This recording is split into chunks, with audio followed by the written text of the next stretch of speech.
ल आइडिएमएलको नयाँ भर्नाबारे फटाफट जानकारी लिइहालौँ। हो, इन्डस्ट्रियल डिस्ट्रिक्ट म्यानेजमेन्ट लिमिटेडले नयाँ भर्ना खुलाएको छ। ल हेरौँ न त कुन कुन पदमा अवसर खुलेको रहेछ।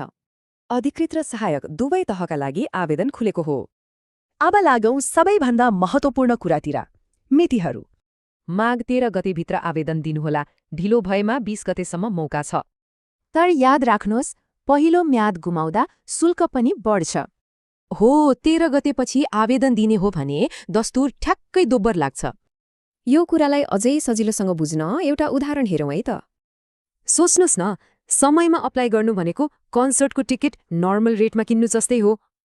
ल अब कुरा गरौँ आवेदन दिने प्रक्रियाको बारेमा। एकदमै सजिलो छ, जम्मा 3 स्टेप, त्यो पनि पुरै अनलाइन। तर ध्यान दिनुहोस् है, आवेदन दिन आधिकारिक वेबसाइटमै जानुपर्छ। यो हो आधिकारिक वेबसाइट www.izml.gov.np। ल अब सबै मुख्य कुराहरूलाई एकै ठाउँमा हेरौँ।